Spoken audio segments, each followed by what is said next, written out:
Mateus 22, versos 23 a 46. Mesmo assentados, eu pedi aos irmãos que leiam alternadamente comigo.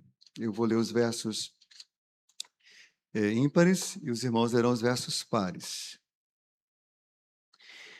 Naquele dia aproximaram-se dele alguns saduceus, que dizem não haver ressurreição, e lhe perguntaram: Mestre, Moisés diz, se alguém morrer não tendo filhos, seu irmão casará com a viúva e suscitará descendência ao falecido.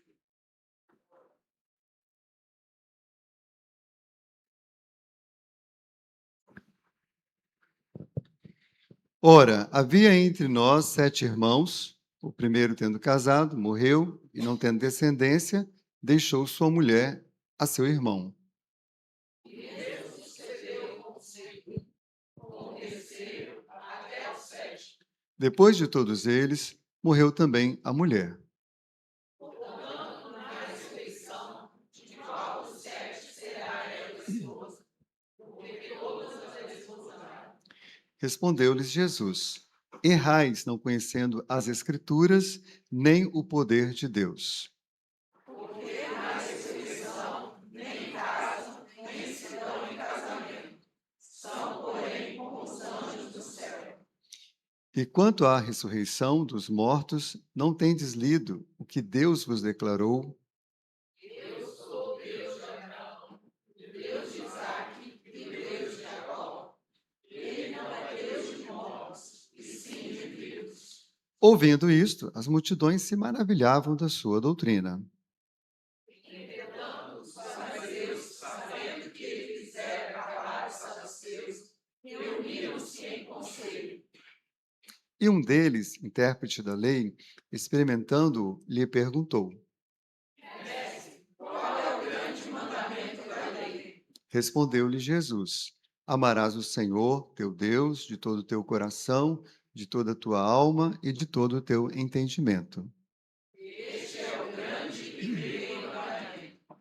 O segundo semelhante a este é: amarás o teu próximo como a ti mesmo. Estes 2 mandamentos defendem toda a lei e os profetas. Reunidos os fariseus, interrogou-os Jesus. Pensais vós do Cristo, de quem é filho? Responderam-lhe eles, de Davi. Replicou-lhes Jesus: Como, pois, Davi, pelo Espírito, chama-lhe Senhor, dizendo: Disse o Senhor ao meu Senhor, assenta-te à minha direita, até que eu ponha os teus inimigos debaixo dos teus pés. Se Davi, pois, lhe chama Senhor, como é ele seu filho? E ninguém podia responder palavra, nem ousou alguém, a partir daquele dia, fazer perguntas. Glória a Deus por a sua bendita palavra. Amém, meus irmãos. Meus irmãos, eu tive o privilégio de nascer em Aimorés, né, que é o município que eu nasci, e lá passa a linha, né, do trem, passa a estrada ferroviária Vitória-Minas. E essa é uma das coisas mais lindas da minha infância. Muitas vezes eu vinha a Vitória e fui a BH, porque eu sempre tive parentes em Belo Horizonte, sempre tive parentes em Vitória. Então, isso marcou muito a minha vida, né? Naquela época, a gente chegava em Vitória ou chegava em Belo Horizonte preto. Você podia ser branco, mas você chegava preto porque o minério todo vinha parar no seu rosto, porque não tinha, né, todos os confortos que temos hoje, né? Mas uma das coisas que me chamava muita atenção era justamente o fato do trem, né, e sobre 2 trilhos. E não foram poucas as vezes que a gente também atravessava aqueles trilhos, brincava né, com a mãe e o pai brigando: "Sai daí, o trem vai passar", né.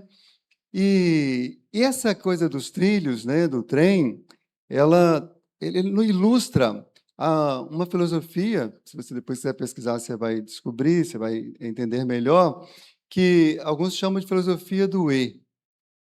Porque, irmãos, muitas coisas na nossa vida, elas caminham sobre uma coisa e outra. Claro que também tem a filosofia do "ou".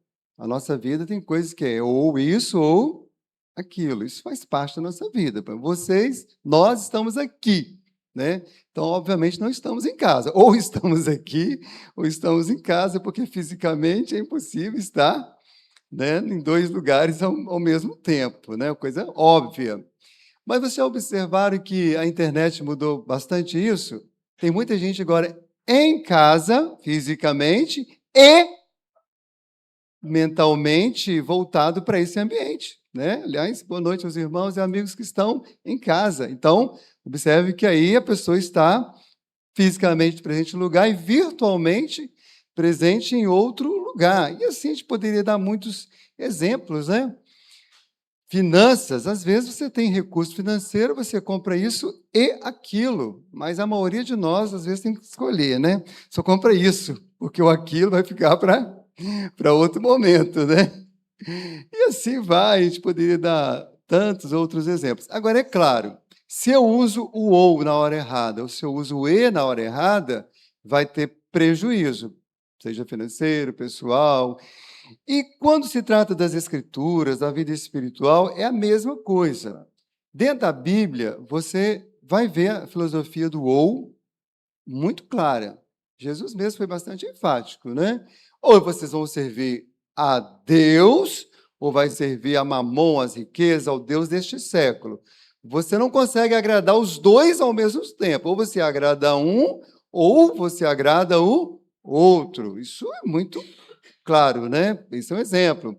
Ou você anda nas trevas, ou você anda na luz. E essa é a filosofia do ou bíblica, que vai se aplicar a muitas coisas da vida de um cristão.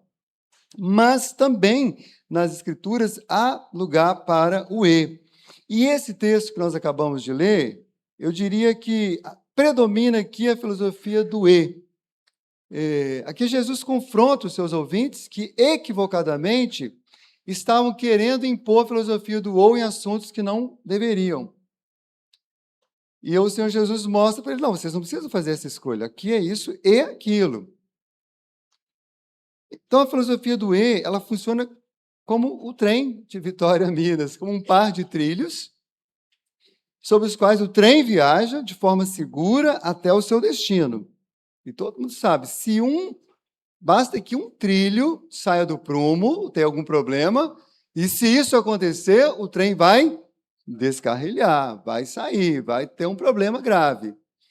E muitos cristãos também na sua vida pessoal, familiar, financeira, ou mesmo no dia a dia da igreja, têm também tido acidentes terríveis porque resolve abandonar um dos trilhos e ficar só com um deles, e aí o trem de sua vida, o trem do seu casamento, o trem das suas finanças, também se acidenta, né? Aqui na igreja temos nosso irmão Ismael, que foi condutor de trem, né? Esqueci o nome que dá, Ismael, como é que chama? Condutor? Maquinista, está lá, ó, Diácono Ismael, 25 anos aqui de diaconato na igreja e uns 30 anos lá no trem, né? Sabe quanto que isso é importante, que o trem esteja, né, desobstruído, a linha, para que o trem chegue aos seus destinos.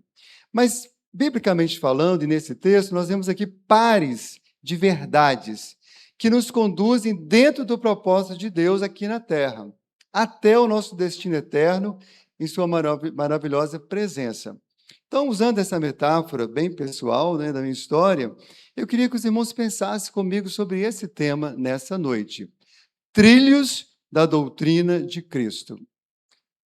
Trilhos da doutrina de Cristo. E nós vamos, então, ver nessa noite, brevemente, 4 pares de trilhos que estão nesse texto bíblico. O primeiro par de trilhos, de ensinos de Cristo, aqui, são as Escrituras e o poder de Deus. Os irmãos viram que o texto começa falando que um grupo chamado Saduceus procurou Jesus e começou então a fazer algumas perguntas. Só para os irmãos entenderem, os saduceus era um grupo religioso e político ao mesmo tempo. Era uma seita judaica. Participava dos saduceus só a nata mesmo, dos caras inteligentes, políticos, articulados. Então, geralmente eram sacerdotes ou escribas, intérpretes da lei, que participavam, e não eram todos sacerdotes, todos os escribas, eram os melhores. Então, eles eram a aristocracia, eles se achavam, E eles realmente manipulavam, governavam. Se você ler os evangelhos e Atos, você vai ver que esse grupo aparece várias vezes enchendo a paciência de Jesus. Não é a primeira vez, não é a única, né? Perturbando, se opondo mesmo ao nosso Senhor Jesus e depois aos apóstolos. Se você ler o livro de Atos, eles estão lá no pé dos apóstolos também. Então, do verso 23 ao verso 25, os saduceus trazem uma questão. Mas antes de Jesus responder à questão propriamente dita, Jesus os confrontou em outros assuntos que, na verdade, esses outros assuntos eram a verdadeira raiz da pergunta.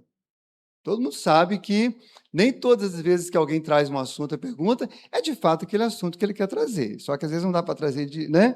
Tem algo ali por trás. Ou até o assunto que quer trazer, mas tem uma razão profunda ali por trás. Então, Jesus revela ali a ignorância e a incredulidade dele. Jesus vê a ignorância e a incredulidade e dá um jeito de expor isso. Por isso, Jesus é bem enfático.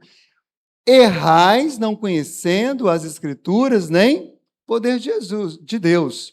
Jesus afirma isso para ele. Vocês estão errando por duas razões. Vocês não conhecem as Escrituras e não conhecem o poder de Deus. Os irmãos já conhecem o texto. Eles haviam citado aquela lei do levirato, que era uma lei que dizia, que previa que se um homem morresse sem descendente, um irmão dele se casaria com a viúva e lhe daria um descendente. Eles, então, levantaram uma hipótese que dificilmente aconteceria. Se isso acontecesse 7 vezes, e se realmente houvesse ressurreição, que era a problemática que eles estavam querendo tratar, de quem seria a esposa? E, irmãos, é muito interessante isso, porque eles parecem muito inteligentes, eles parecem sabichões, mas não eram tão sábios quanto o nosso Senhor Jesus. E Jesus também expõe isso aqui. Eles parecem conhecedores das Escrituras, e isso acontece muito. Muitas pessoas vão se aproximar de você que parecem os caras mais inteligentes. Por mais que ele seja, de fato, inteligente, estudioso, ninguém sabe tudo. Amém, meus irmãos? Não se intimidem com perguntas difíceis, com afirmações contra a nossa fé, porque muitos, na verdade, cortina de fumaça, como eu preguei aqui um dia desse, muitos são blefes, muitas pessoas não conseguem continuar. E mesmo que consigam sustentar algum argumento diante da palavra de Deus, eles não se sustentam porque não conhecem verdadeiramente as Escrituras. Então, eles aceitavam os saduceus somente os 5 livros da lei. Então, já era terrível, porque eles rejeitavam os livros históricos, rejeitavam os livros proféticos, rejeitavam os livros poéticos, e, consequentemente, eles não acreditavam em nada do Antigo Testamento que falava sobre a eternidade. E olha que o Antigo Testamento fala muito sobre a eternidade, inclusive tem casos de ressurreição que eles não concordavam, como aquele caso lindo, né, do filho da viúva de Sarepta, que Elias orou por ele e ele ressuscitou. Então, eles olharam, isso aqui conta a carochinha, isso aqui não aconteceu. Porque simplesmente eles não acreditavam, então rejeitavam aquilo que eles não acreditavam. E, além disso, meus irmãos, os saduceus, eles conheciam apenas a letra da lei, mas não conheciam o seu poder. Eles conheciam a lei de Deus, mas não conheciam o Deus que lhes deu essa lei. E esses 2 erros têm sido cometidos ao longo da história da igreja, a história de muita gente, e vocês não tenham dúvidas que hoje muitas pessoas lidam com a Bíblia. Eu vou usar uma expressão que eu ouvi há muitos anos numa aula de teologia, eu não lembro mais qual professor, mas que aquilo eu nunca mais esqueci. Pessoas que lidam com a Bíblia como se fosse um cadáver. Você já viu pessoas que exumam um cadáver, ou que mexem na medicina, né, para estudar, aqui tem médicos ou os que estão estudando, eles vão dissecando, eles vão separando isso daqui, nervo, músculo, dizem isso presta, isso não presta, isso tem função, isso não tem função, lida com a Bíblia como se fosse algo morto, que não tem valor, e diz o que presta e o que não presta, e isso é uma marca de muitas pessoas que, inclusive, também estão nos arraiais cristãos. Então, eles vão dizer, isso aqui é mito, isso aqui é verdade. Isso aqui é de Deus, isso aqui não é de Deus. Eles criam um cânon dentro do cânon. Cânon é a formação bíblica, como ela se formou. E aí, não, isso aqui é de Deus, isso aqui não é de Deus. Olha, irmão, se cada pessoa fizer isso, cada um vai ter sua Bíblia, né? Porque cada um tem as suas coisas que ele prefere. Até eu que sou ortodoxo, tem textos que eu leio porque está aqui na Bíblia, mas às vezes é cansativo, né? A gente está lendo a Bíblia toda, lá em casa a gente lê a Bíblia toda constantemente. Aí eu falei, esse texto aqui é tão cansativo, podia saltar. Não vou saltar não, porque é inspirado. E aí o Espírito Santo me fala nele, naquele texto que eu achava que não era... Mas eu creio que toda a Bíblia é a palavra de Deus, toda a Bíblia é inspirada, mas essas pessoas, elas não creem, né, na Bíblia como a palavra de Deus. E isso é um ataque fundamental à fé cristã. A pessoa, se fosse assim com tudo quanto é livro, né? E é isso que as pessoas querem fazer. É interessante que há pessoas que rejeitam a Bíblia, mas elas abraçam tantos livros históricos que têm muito menos evidências históricas e científicas a favor, mas não é a Bíblia, eles concordam. Mas porque é a palavra de Deus que fere o seu coração, que contraria o seu pecado, eles não concordam. Há pessoas que negam a afirmação da própria palavra de Deus que diz: toda escritura é inspirada, toda escritura é útil. Mas há um segundo erro aqui desses saduceus que é mais sutil e é mais difícil de combater, porque ele é feito supostamente em nome da ortodoxia e do zelo pelas Escrituras. É um erro muito comum de muitas pessoas hoje em dia também. Ele consiste em limitar a fé apenas ao conhecimento, mas não usufruem da experiência do poder de Deus. E esse mal, ele está inclusive no nosso meio. Que eu conheço de gente presbiteriana que expressa isso de muitas formas. Por exemplo, se você fala, olha, eu tive uma experiência com Deus. Não, para aí, experiência com Deus. O presbiteriano não vive de experiência. Irmãos,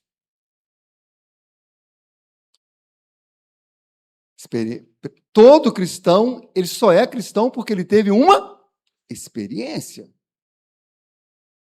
Ele entendeu, claro, houve entendimento, houve intelecto, mas Deus agiu no profundo do seu ser e te deu uma experiência de regeneração, de salvação, de arrependimento. É uma experiência, não tem como fugir da experiência. Nós vamos zelar pelo conhecimento, mas entender que esse conhecimento é aplicado pelo Espírito Santo em nossas vidas e nos dá experiência com Deus, com o Espírito Santo, com o seu agir, com o seu sentir, com o seu direcionamento, com o seu conhecimento, com os dons. Não podemos simplesmente dizer que isso é mero empirismo, emocionalismo, pentecostalismo ou qualquer outra coisa. É claro, meus irmãos, a minha experiência, a sua experiência, não pode servir de lei sobre os outros, nem de doutrinamento. Ao contrário, as Escrituras vão julgar as nossas experiências. Se elas não atacam as Escrituras, aleluia, é de Deus essa experiência.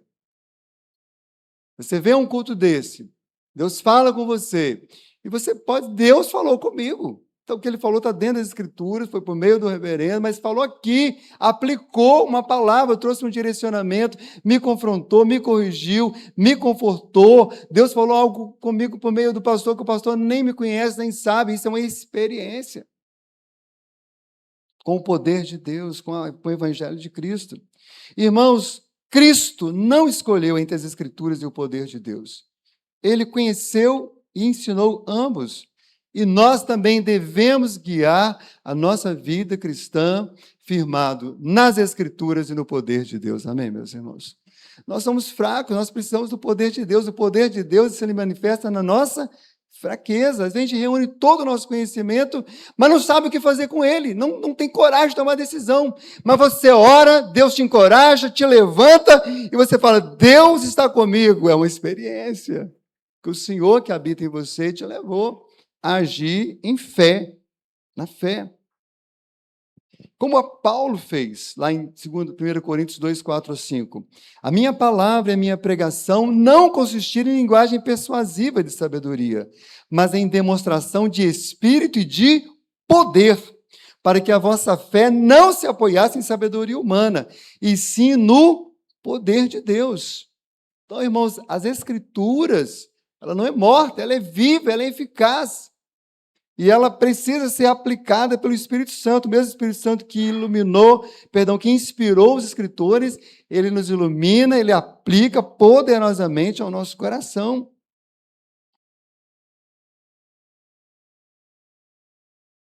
Agora, é claro, irmãos, nunca abandone as Escrituras em nome de qualquer tipo de experiência. Lembre-se disso. Paute as suas experiências firmado nas Escrituras. Caminhe nesse par de trilhos da doutrina de Cristo, Escrituras e o poder de Deus. Mas, em segundo lugar, nós vemos aqui um outro par de trilhos, que é a vida terrena e a vida eterna. Como já soubemos na leitura do texto, os saduceus não acreditavam na ressurreição, não acreditavam na vida eterna, não acreditavam em anjos, não acreditavam na vida após a morte. Consequentemente, saduceus, eles focavam na vida presente. É só isso que tem, então é isso que nós vamos viver. Por isso eles estavam tão preocupados em estar sempre no topo, sempre na nata, porque é o melhor que nós temos, então nós vamos ser os melhores. E estava ali, e era, de fato, politicamente, socialmente, era isso que eles eram. E se pudermos elevar o nosso povo a ser os melhores também, nós seremos, todo o povo. E aí tinha questões políticas envolvidas. Então, eles se dedicavam muito à manutenção do poder político. E também às questões relacionadas ao templo, mas não por causa de Deus, por causa do comércio, que ajudava muito no dia a dia de todo mundo ali. Eles representam muito do que hoje é vivido, tanto no meio religioso, que é marcado pelo sincretismo, mundanismo, mas também nos meios ateus, agnósticos, que são mais dominados pelo materialismo, por ideologias humanistas e fanatismo político. Apesar de que, infelizmente, eu não sei o quanto que eu não posso afirmar isso, porque eu não tenho estatística, mas a gente vê ao nosso redor, a gente vê na internet. Hoje há muitos cristãos que são tão materialistas quanto os ateus, quanto os que não creem na vida eterna. Há muitos cristãos lidando com questões materiais como se fosse tudo o que eles têm. Se perdem alguma coisa, ficam desesperados, estão pensando em deixar a própria vida, porque estão muito apegados, porque é isso que acontece, irmão. Gente que não crê na imortalidade da alma, que debocha da vida eterna, é geralmente a gente que se apega de forma idólatra, viciada, hedonista, cega, escravizadora, tudo que se encontra neste mundo. Tudo aquilo que os sentidos, os 6 sentidos podem perceber é o que realmente ele foca, é o que realmente ele se preocupa. São pessoas que vivem iludidas com as promessas de homens corruptos, mesmo que sejam constantemente decepcionados, porque tudo que eles têm é o aqui e agora. Infelizmente, eu vou ter que fazer isso ao longo do ano, né? Eu não gosto, mas eu faço porque eu sei que é necessário e Deus tem me levado a fazer. Vou falar o ano todinho tocando nas questões políticas. Por quê? Se eu me agarro aqui a qualquer questão política de uma maneira que eu acho que isso é que vai trazer esperança, eu estou igualzinho aos saduceus. Gente, parece que tem gente que trata essas questões como se fosse tudo que resume a vida. Como se as pessoas que forem eleitas vão salvar o mundo. Irmãos, olha, eu tenho 58 anos. Todos os anos são as mesmas coisas, as mesmas demandas. O escritor Eclesiastes já disse, não tem nenhuma novidade. Eu não estou dizendo com isso que não tem que ter responsabilidade política. Sim, devemos ter. Mas o que eu estou dizendo é qual lugar que isso ocupa na nossa vida. Porque a gente deposita tanta fé de que fulano, beltrano, ciclano, o partido tal, a ideologia tal, vai fazer a transformação que o Brasil precisa, que a cidade precisa, que o Estado precisa.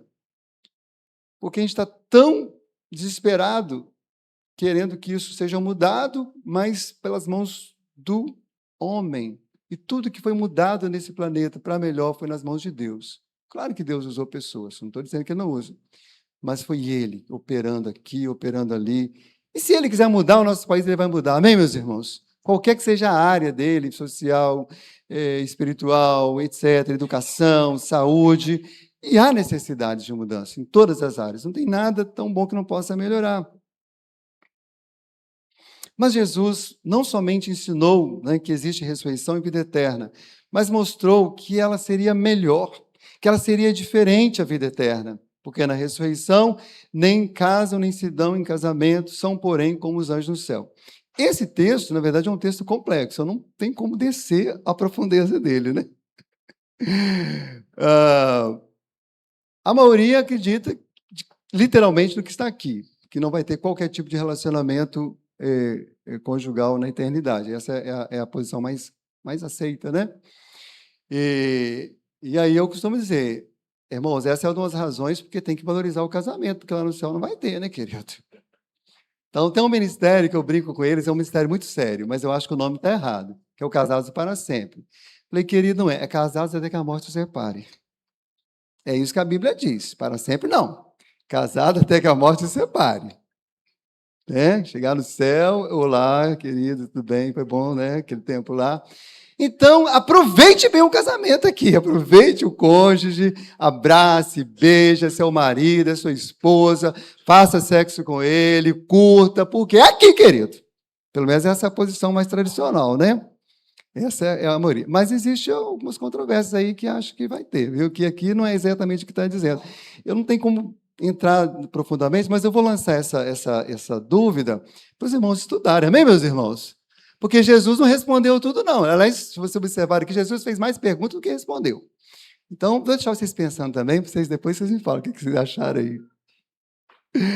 Leia o material do pastor Herbert Campos, teólogo reformado, ele é ótimo, ele é dessa linha aí que acho que vai ter quase tudo que tem aqui, só não vai ter lá pecado, mas o resto vai ter tudo, né? É uma boa para você pensar aí. Mas o que é comum a qualquer cristão, seja ele reformado, pentecostal, tradicional, liberal, todo cristão tem uma convicção que a eternidade vai ser maravilhosa. Vai ser muito bom. Não tem como descrever. Nem olhos viram, nem ouvidos ouviram. Aí eu vou parafrasear e acrescentar. Nem nariz sentiu o cheiro, nem mãos ao palpar. Nada assim que seja tão maravilhoso quanto que está previsto na eternidade. Então, pensa nos prazeres, né, dessa terra, que são prazeres legítimos, né? Comer uma boa comida, estar com os amigos, fazer uma boa viagem, mas, pois, ela vai ser melhor.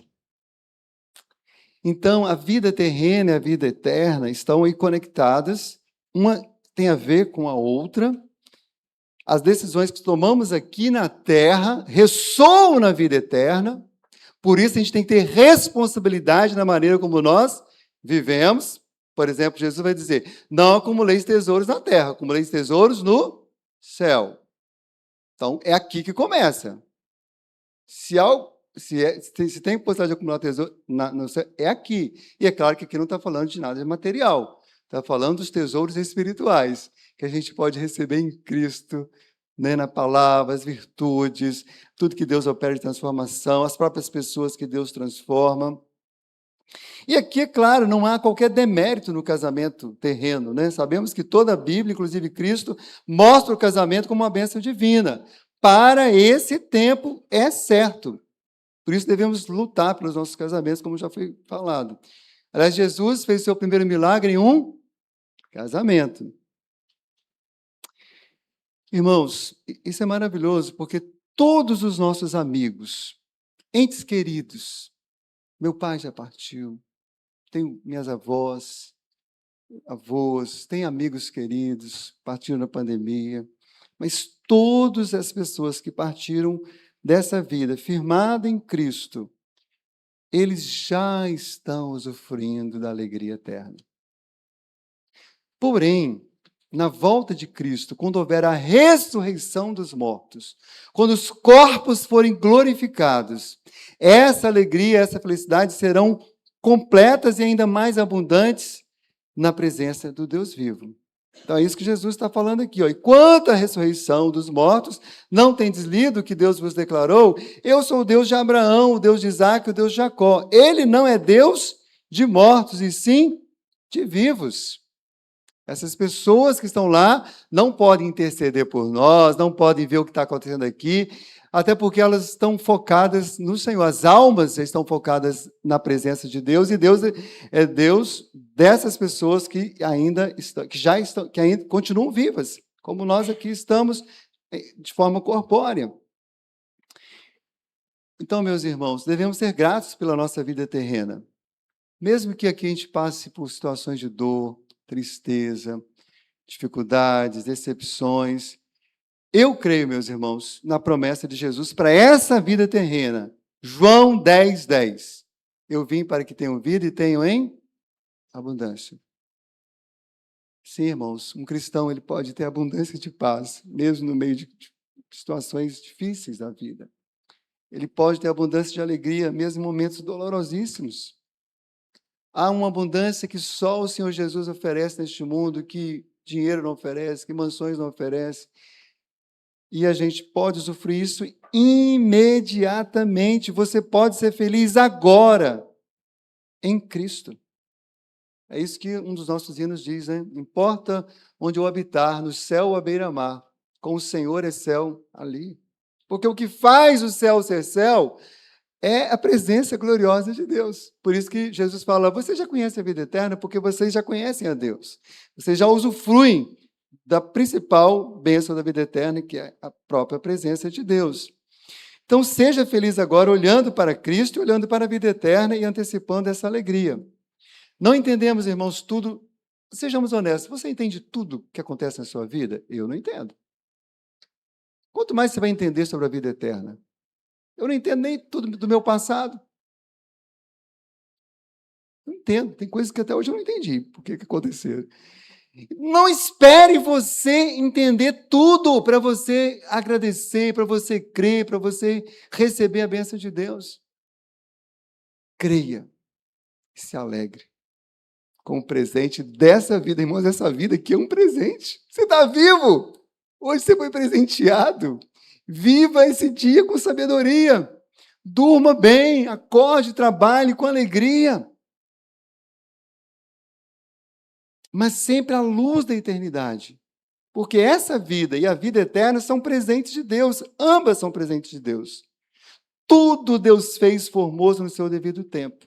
Também pôs a eternidade no coração do homem, sem que este possa descobrir as obras que Deus fez desde o princípio até o fim. Olha só, entendeu? Deus colocou a eternidade, está aqui, nós vamos para ela, mas a gente não consegue entender tudo que Deus fez.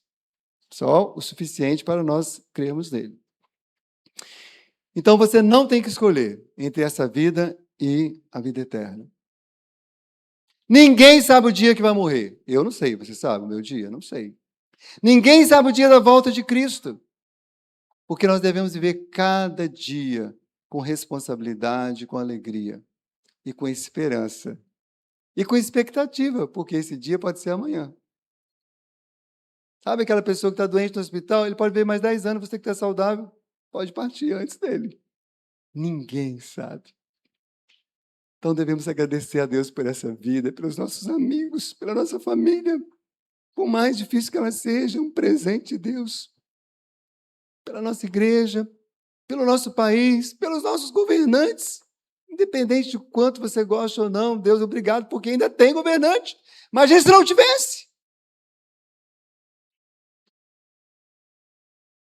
É ruim ficar comparando, mas se você comparar, gente, tem lugares muito piores. Vamos ser gratos a Deus por esta vida e, acima de tudo, gratos pela nossa vida eterna. Amém, meus irmãos?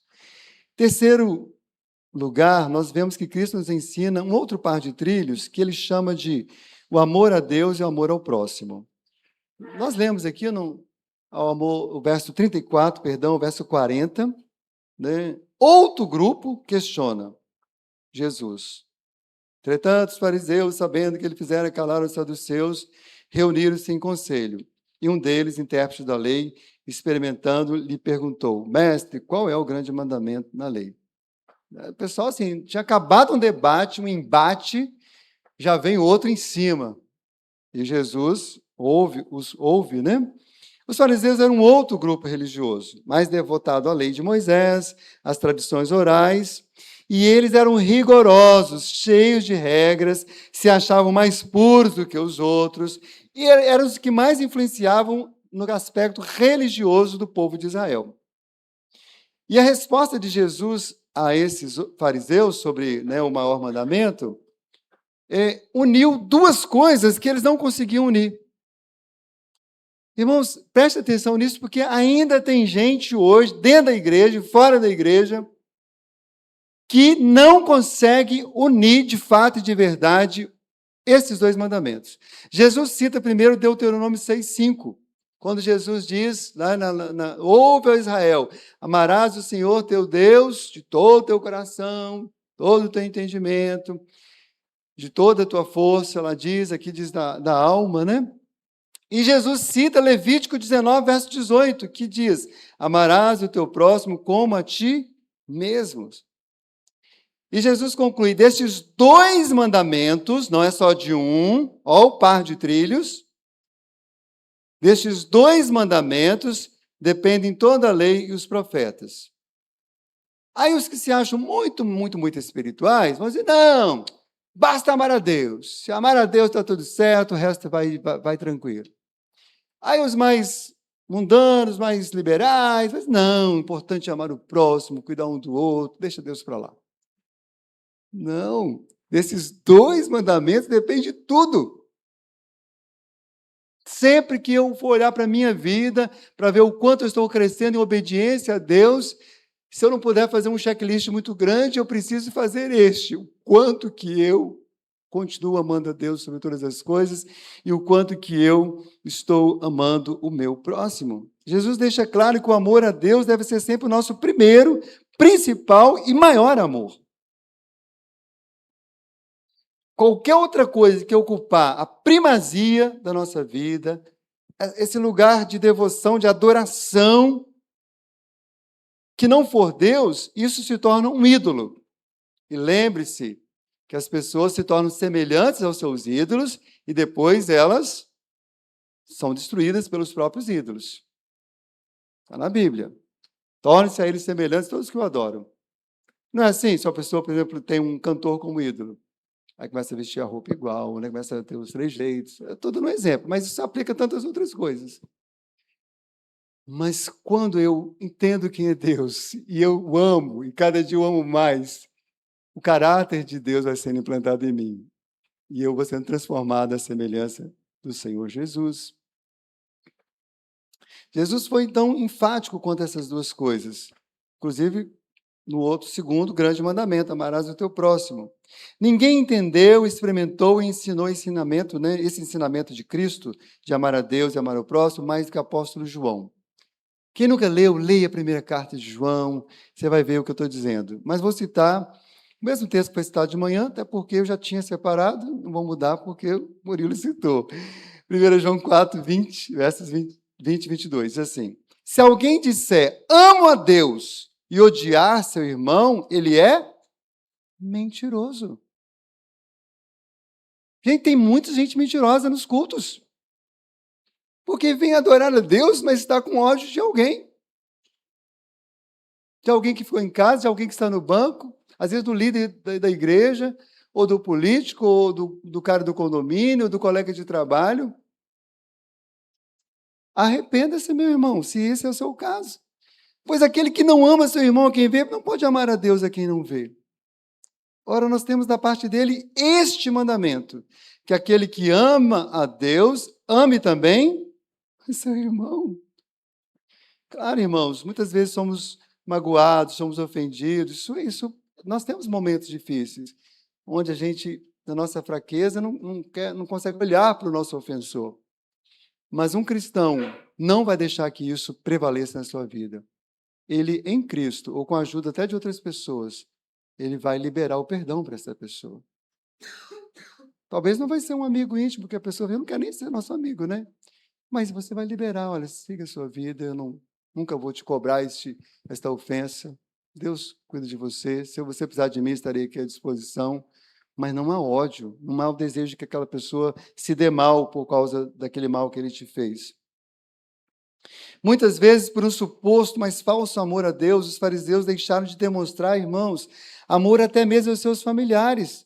Os fariseus, eles eram tão rigorosos nessa suposto amor a Deus, que não era verdadeiro, que quando um familiar estava precisando de ajuda financeira, material, às vezes um pai passando necessidade, e eles não queriam ajudar, não estavam nem aí para o pai, para a mãe, para honrar, nada disso. E falavam, não, eu até tenho um dinheiro aqui, mas eu fiz um voto para Deus, eu não posso tirar o voto ao meu Deus, que é mais importante, para poder te ajudar. mas pegava o seu dinheiro e gastava com tanto de outras coisas, mas usava o suposto amor a Deus como evidência, como justificativa, para não cuidar do pai e da mãe que estavam passando por necessidade. Os fariseus foram criticados por Jesus por sua hipocrisia, formalismo excessivo e por priorizarem as aparências e as tradições humanas em detrimento da justiça, misericórdia e fé. Eu gosto muito do hino 147 do Hinário, que diz assim: muitas vezes nos assaltam os modernos fariseus. Estão aí, todo lugar. Mas Deus repreende o fariseu e o chama à conversão. A Bíblia fala de vários fariseus que converteram, lembra? Nicodemos era fariseu de fariseus, Paulo era, mas eles se renderam a Cristo e abandonou esse negócio. Então, irmãos, não queira ser mais zeloso do que Deus, não queira ser mais santo do que o Senhor, não queira ser mais justo do que o próprio Cristo, porque Cristo, sendo tudo isso, ele, por exemplo, se relacionou com todas as pessoas, demonstrou amor, curou, alimentou, serviu até os próprios inimigos. Então, zelemos pelo amor a Deus, mas zelemos também pelo amor ao próximo. Irmãos, é dessa forma que nós devemos viver e evangelizar. A pessoa que não conhece a Cristo, ele tem que ver, primeiro, o quanto que nós amamos o Senhor. Ele não pode ter dúvida, realmente. Talvez vão até nos acusar de alguma coisa que não é verdade, tipo um fanatismo. Mas eles têm que saber, olha, eu amo o Senhor, eu vivo pelo Senhor. Mas eles também precisam saber o quanto que você o ama. Quanto que você ama a sua família, quanto que você ama aquela pessoa que você não conhece, quanto que você importa com o outro. Porque, irmãos, o ímpio, antes dele ser tocado pelo amor de Deus, na maioria das vezes, esse ímpio vai ser tocado primeiro pelo seu amor, pelo seu gesto de carinho, de respeito, de consideração. E aí você vai ganhar credibilidade, oportunidade para dizer de onde vem esse amor que você revelou a essa pessoa. Você pode ser, inclusive, honesto. Olha, se fosse só por mim, eu nem estaria aqui, filho. Mas eu conheci o amor de Jesus. É esse amor que me leva a ir até você e cuidar de você. Então, nunca escolha entre amar a Deus e amar o próximo. Ame o Senhor Deus, é claro, em primeiro lugar, sim. Mas ame o seu próximo também. Aquilo que for legítimo, bíblico, que não ofender a Deus, faça para cuidar dele. O pecador precisa conhecer e experimentar o amor de Deus. Isso será por meio da sua vida e da graça de Cristo. O quarto e último par de ensino de Cristo para nós, nessa noite, é a divindade e a humanidade de Cristo. Não vou me deter muito nesse ponto, porque temos várias pregações em Mateus falando disso. Quem não tiver conhecimento, pode pesquisar, que você vai achar lá várias mensagens, que é uma exposição do Evangelho de Mateus. Então, esse assunto vem toda hora, a humanidade e a divindade de Cristo. Aqui ele vem de novo, porque agora Jesus está perguntando, do verso 41 a 46, reunidos os fariseus, interrogou-se a Jesus: que pensais vós do Cristo? De quem ele é filho? Responderam eles: de Davi. Então, ora, irmãos, as pessoas nos fazem perguntas, mas nós também podemos fazer perguntas a elas. E Jesus fez perguntas a elas. E elas responderam. Então, humanamente falando, de fato, Jesus era descendente de Davi. Mateus inicia o evangelho com a genealogia de Jesus, e nela está o grande rei Davi. Aliás, irmãos, crer na humanidade de Cristo é tão importante quanto crer em sua divindade, porque sim, o Verbo se fez carne. Jesus viveu como ser humano, teve sono, cansaço, alegria, tristeza, dores, comeu, bebeu, foi ao banheiro, sentiu todas as sortes de emoções que alguém pode sentir. Aliás, isso é uma coisa tão importante que, quando João escreve uma de suas cartas, que ele vai falar do anticristo, vai falar de espíritos enganadores, ele fala o seguinte: olha, se alguém negar que Jesus veio em carne, rejeita, porque não é Espírito de Deus. Irmãos, é maravilhoso entender a humanidade de Jesus, porque a gente se identifica com ela. Não há nada que você sinta que Jesus não tenha sentido, a não ser, obviamente, a questão do pecado, que a Bíblia fala que ele não pecou, e de fato não pecou. Então, no caso dos interlocutores de Jesus, eles não duvidavam da humanidade, é claro, eles duvidavam da divindade. Aí Jesus cita o Salmo 110, um salmo de Davi, reconhecidamente um salmo messiânico, um salmo que falava do Messias, escrito pelo rei Davi, onde Davi reconhecia o Messias que viria como seu Senhor, ou seja, reconhecia Cristo como seu próprio Senhor. E aqui o próprio Jesus, com autoridade, aplica o texto sagrado do Salmo 110 a si mesmo, assumindo que ele, de fato, era o Messias e era o Filho de Deus. Por isso, nós, verdadeiros cristãos de todo mundo, creem que Cristo não foi apenas homem. Cristo é Deus, está sentado ao lado de Deus Pai, debaixo dos seus pés, todos os seus inimigos serão colocados. Cristo estava no princípio, sem ele, nada do que foi feito se fez, diz a palavra de Deus. E Cristo está conosco hoje, por meio da pessoa do Espírito Santo, e ele voltará glorioso com todo o seu esplendor e majestade. Queremos concluir esta palavra, meus irmãos, citando aqui o versículo 33. Ouvindo isto, as multidões se maravilhavam da sua doutrina. E eu pergunto, qual é a sua reação diante da doutrina de Cristo? Desses pares de trilhos que você foi hoje lembrado, que eles existem. Você tem rejeitado algum desses trilhos? Você tem firmado a sua vida nesses trilhos? Você está admirado? Você quer conhecer melhor essas doutrinas, esses ensinamentos? Começamos o nosso culto, ou uma parte do culto, cantando mais de Cristo eu quero ter, mais do Senhor eu quero receber. Isso é para a vida toda. Lembre-se, não entenderemos as verdades bíblicas todas, 100%, mas nem por isso devemos rejeitá-las. Devemos humildemente nos render à vontade do Senhor, continuar crescendo no conhecimento da palavra de Deus. Devemos continuar estudando as Escrituras, porque são elas que testificam de Cristo. Devemos valorizar a nossa vida e a vida eterna. Devemos amar a Deus acima de tudo, mas também amar o próximo como a nós mesmos. Devemos nos alegrar com o fato de Cristo ter se tornado um de nós, seres humanos, mas também devemos alegrar, saber que Ele reina poderoso, pronto para estender a mão a cada um de nós. Que Deus nos abençoe. Espero que você saia daqui realinhando a sua viagem, a sua conduta, a sua jornada.